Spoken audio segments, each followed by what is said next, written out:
Hello Malegaon, ये है आपकी आवाज। कोरोनाच्या निधीचा गैरवापराचा मुद्दा मालेगाव मनपाच्या महासभेत ऐनवेळी गाजण्याची चिन्हे।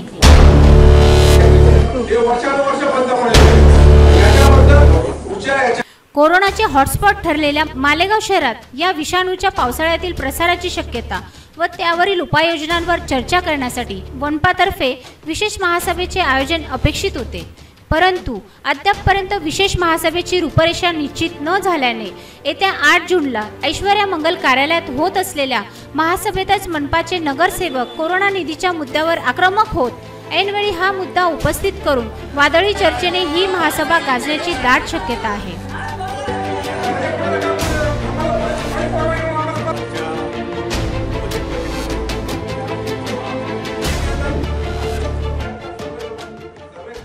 मालेगाव शहरात कोरोनाने चांगलेच थैमान घातले होते। दिवसागणिक कोरोना संक्रमणाच्या वाढत्या संख्येने जिल्हा प्रशासनासह राज्य शासनाची झोप उडवून ठेवली होती।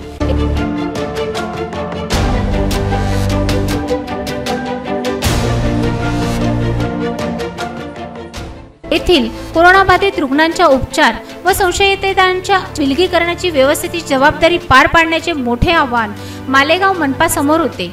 अचानक आलेले आव्हान व रोज वाढत असलेली रुग्णसंख्या यामुळे शहराचे नागरिक, आरोग्य व सुरक्षा यंत्रणा सरभर झालेली असतानाच या संधीचा फायदा घेऊन रुग्ण व्यवस्थेसाठीच्या खरेदी व नियोजनात मोठा भ्रष्टाचार झाल्याचा आरोप केला जात आहे।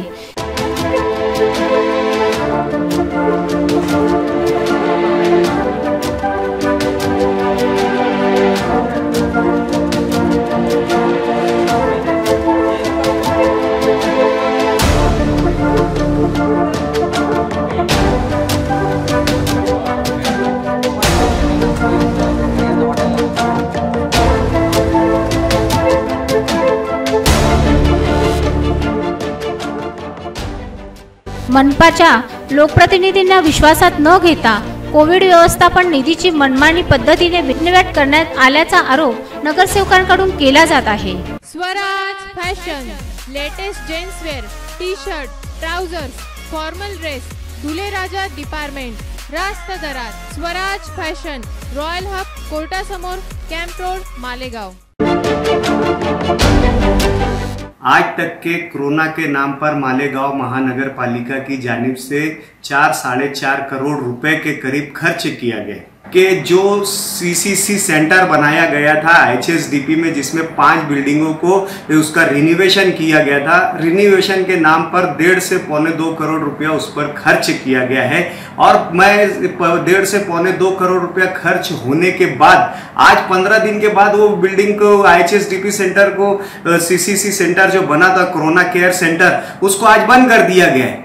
ऐसे ही जीवन हॉस्पिटल, कोई भी चीज अवेलेबल नहीं थी वहां पर, वेंटिलेटर नहीं था वहां पे, O2 लाइन नहीं थी वहां पे, गैस सिलेंडर्स नहीं थे वहां के, बेड बराबर नहीं थे, लेकिन उसको अधिग्रहण करके उसके पैसे दे दिए गए और बाद में कुछ कंप्लेंट्स की वजह से वो बंद कर दिया गया है। आज मुझे ये बताओ, 60 से 70 लाख रुपया हमने जीवन हॉस्पिटल को दे दिया। वहां पर हमने हमारे पैसों से O2 लाइन डाली, हमारे पैसों से गैस सिलेंडर, मीन्स मालेगांव महानगर पालिका के पैसों से वहां पर गैस सिलेंडर्स लाए गए, वहां पर O2 लाइन डाली गई और वहां पर वेंटिलेटर लाया गया और बंद कर दिया। एक आज 2 करोड़ रुपया किसको बोलते हैं जो आज हमने एचएसडीपी पर खर्च किए है। 200 रूम है, एक रूम पर 1 लाख रुपया खर्चा किया गया, एक रूम पर 1 लाख रुपया खर्चा किया। और उसमें कंपोनेंट्स क्या क्या है, एक एल्यूमिनियम की खिड़की बनाई गई, एक फैन लगाया गया, पानी पीने का नज्म किया गया और पेशेंट को 2 बेड कॉट जो है वो दी गई और 1 लाख रुपया खर्चा किया गया। ये सोचने का मुकाम है, ये किसी का पैसा नहीं है, ये गरीब आवाम की मेहनत का पैसा है। वही रिश्ते वही विश्वास, हर उत्सव की शुरुआत करें श्री पारस के साथ। मालेगांव शहर में 5 मंजिला super shopping mall, kids wear, gents wear, ladies wear, accessories, travel bag, ladies purse और भी बहुत कुछ। Shri Paras fashion world, Soygaon market, Malegaon.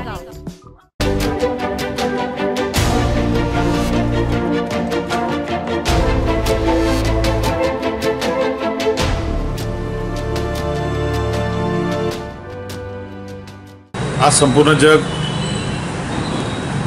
कोरोनासारख्या वैश्विक महामारीला सामोरं जात असताना मालेगावमध्ये सुद्धा भयंकर अशी परिस्थिती मध्यंतरीच्या काळात निर्माण झालेली होती. आम्ही आमचे सर्व सहकारी, भारतीय जनता पार्टी असेल, त्याच्यानंतर आमचं एकता मंडळ असेल, हे जे संकट आलेलं होतं, या संकटात लढण्याची हिंमत देण्यापासून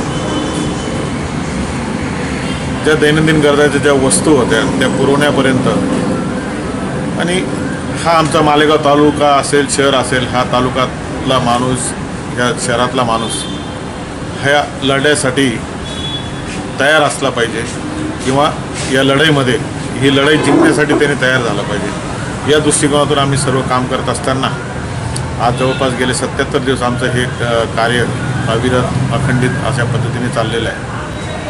दरम्यान ज्या काही गोष्टी निदर्शनात आल्या, मी मालेगाव महानगरपालिकेत भारतीय जनता पार्टीचा गटनेता आहे आणि अत्यंत क्लेशकारक दुःखदायक अशा काही घटना समोर यायला लागलेल्या आहेत. ते म्हणजे एकीकडे काही वर्ग करोनाशी लढण्यासाठी आपलं जीवाचं रान करतो आहे आणि दुसरीकडे काही लोकांनी याच्याकडे संधी म्हणून बघितलं. आणि म्हणजे माझ्याकडे काही रेकॉर्ड्स आहेत, पण शब्द नाहीत. हे जे माणुसकीहीन, माणुसकी शून्य ज्या पद्धतीची वागणूक या ठिकाणी काही राज्यकर्त्यांनी दाखवली, निश्चितपणे ही माफीच्या लायक तर 100% नाही. म्हणजे हे भ्रष्टाचाराचं एक साधं प्रकरण आहे. ते तर आमच्या म्हणजे ज्याला म्हणतो ना की आम्ही हे अंगीकारलं आहे अनेक वर्षापासून, परंतु हा एक प्रकारचा सामाजिक गुन्हा आहे. अपेक्षा एवढीच होती की ह्यावेळेस तरी टाळलं गेलं पाहिजे होतं, आणि याबाबतच्या आम्ही सर्व माहिती घेत आहोत. बरीचशी माहिती आमच्याकडे आहे. आम्ही तक्रारी याबाबत करणार आहोत आयुक्तांना प्रत्यक्ष भेटून, आणि जिथे जिथे शक्य असेल तिथं आम्ही याचा निश्चित पाठपुरावा करू, कारण हा माफ करण्यासारखा गुन्हा नाहीच. अत्याधुनिक कपड्यांचे भव्य शोरूम, नजरेत भरणारे, मनाला भावणारे, दर्जेदार व्हरायटी असलेले भव्य 3 मजली दालन, बदलता युगात सर्वांची पसंत, Indian boutique, camp road, Malegaon.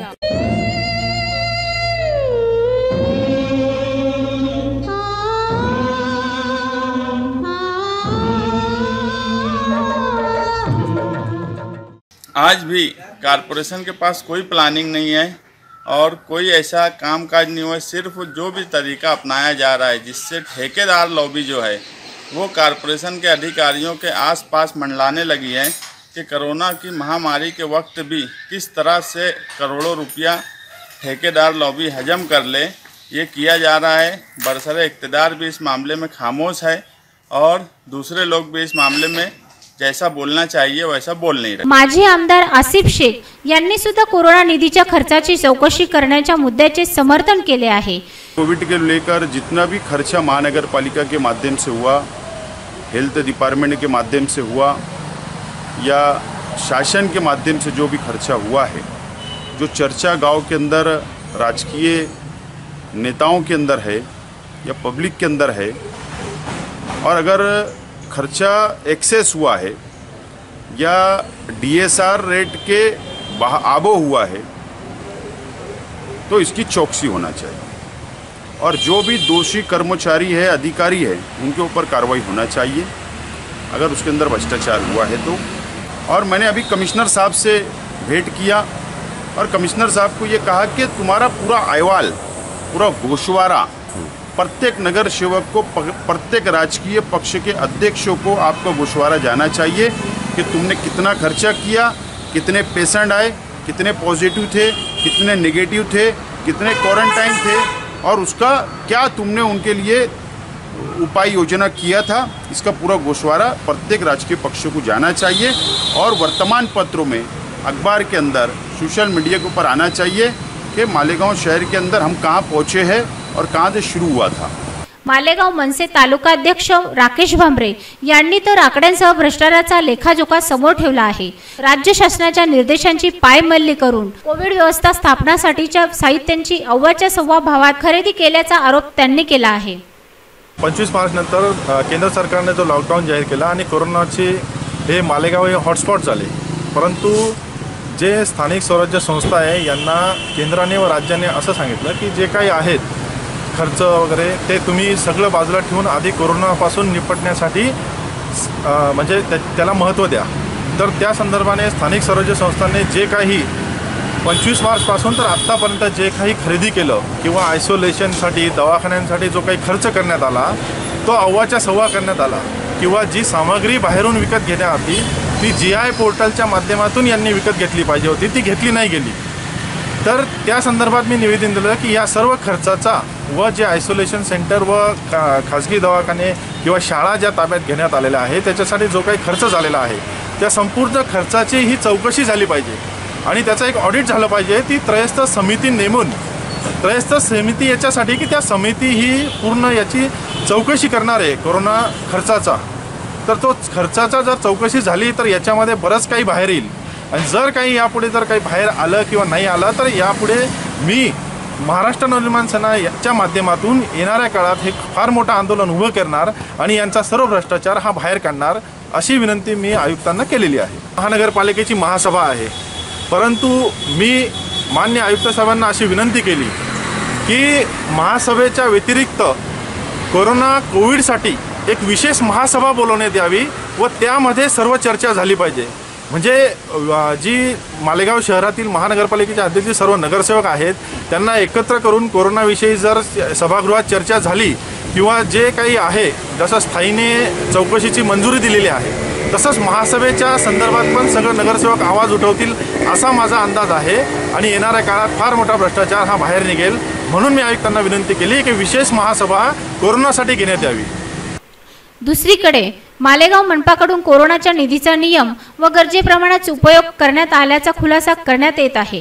महानगरपालिकेने जवळपास म्हणजे 1000 ते 1500 बेडची आवश्यकता होती, त्याच्यामध्ये एक 300 ते 400 बेड आपण स्वतःचे खरेदी केले, त्याच्यातले 150-200 मेडिकल ग्रेडचे आहे आणि बाकीचे जे आहेत ते सर्वसाधारण बेड आहे आणि उरलेले बेड आपण भाड्याने घेतलेले आहे। त्यावेळेस आपल्याला जिथून बेड मिळाले तिथून आपण भाड्याने घेतले। त्याची व्यवस्था आपण IHSDPमध्ये केलेली आहे, मनसुरामध्ये केलेली आहे, जिओमध्ये काही मेडिकल ग्रेडचे टाकलेले आहे, त्याच्यानंतर MSG कॉलेजला टाकले, KBHला टाकले, त्याच्यानंतर बडी मालेगावला टाकले, त्याच्यानंतर JATला टाकले, येना जाधवला टाकले। जिथं जिथं आपल्याला हे सेंटर तयार करायचे होते त्या प्रत्येक ठिकाणी आपण हे बेड टाकलेले। आपण असं केलं होतं की बेड आपल्याला भाड्याने घ्यायचे, तर आपण एक आयुक्त महोदयांच्या अंडर एक कमिटी तयार केलेली होती आणि तिचा दर निश्चित करून घेतला होता। तर त्याचा 15 रुपये पर दिवसप्रमाणे बेडचा आपण दर निश्चित करून घेतला होता, तसं आपण ते भाड्याने घेतले।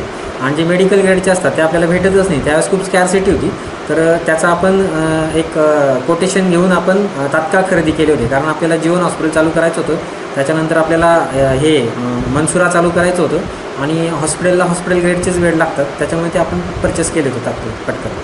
मनपा आयुक्त त्र्यंबक कासार यांनी सुद्धा कोरोना निधीतून अव्वाच्या सव्वा भावात खरेदी झाल्याच्या तक्रारी प्राप्त झाल्याचे सांगत या प्रकरणाची सखोल चौकशी करण्याचे संकेत दिले आहेत। त्याबद्दल बऱ्याच तक्रारी माझ्याकडे प्राप्त झाल्यात, याच्यामध्ये काही ज्या कॉड घेतलेल्या आहेत याचे दर अव्वाच्या सव्वा लावले ह्या पण तक्रारी प्राप्त झालेल्या आहेत। तसंच ज्या कॉट आलेल्या आहेत तर तेवढ्या आवश्यक आहेत तेवढ्या आलेल्या नाही आहेत।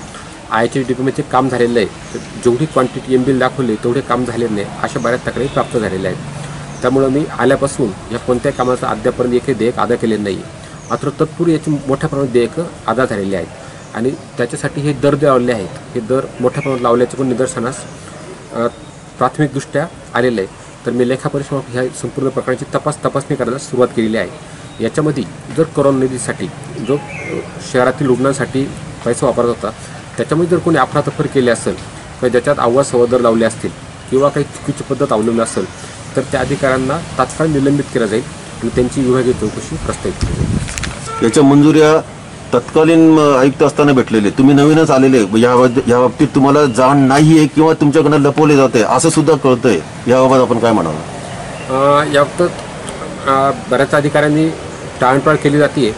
तसंच हे काम करताना आपल्याकडे वेगवेगळे विभाग असतात, लेखा विभाग, बांधकाम विभाग, पाणी पुरवठा विभाग। जर एखादं काम असतं तर ते काही पाणी पुरवठा मार्फत जातं, काही बांधकाम मार्फत केलं जातं, काही आपत्ती व्यवस्थापन आरोग्य मार्फत केलं जातं। तर ह्या सगळ्या कामांची बिलं जी होती तर ती बिलं सगळी एकत्रित करायचं कामकाज चालू आहे। तसंच काही कामासाठी ॲडव्हान्स पण मोठ्या प्रमाणात दिला गेलेला आहे, तर ती पण अकाउंटकडून ते बिलं पण आपण एकत्रित करत आहोत आणि सगळं बिलं एकत्रित करून आपण लेखापरीक्षणामार्फत याची चौकशी करत आहोत आणि ह्या चौकशीत जर कोणी सापडलं त्याची कारवाई केली जाईल। थोडं डालमेक आला लागतं आहे, चौकशी केल्याशिवाय मला सांगता येणार नाही, थोडं डालमे काला लागतं आहे, चौकशी केल्याशिवाय मला सांगता येणार नाही. एकूणच कोरोनाच्या जीवघेण्या विषाणूच्या पाशात मालेगावकर असताना त्यांच्यासाठीच्या आलेल्या निधीची मनमानी विल्हेवाट लागल्याचा आरोप आता शहरात सर्वत्र चर्चेचा विषय बनला आहे.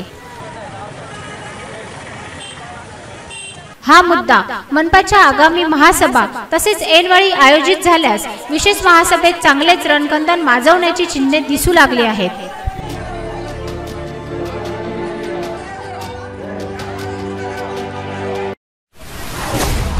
मालेगाव शहर व तालुक्यातील इतर व्हिडिओ बघण्यासाठी आमच्या चॅनलला सबस्क्राइब करा.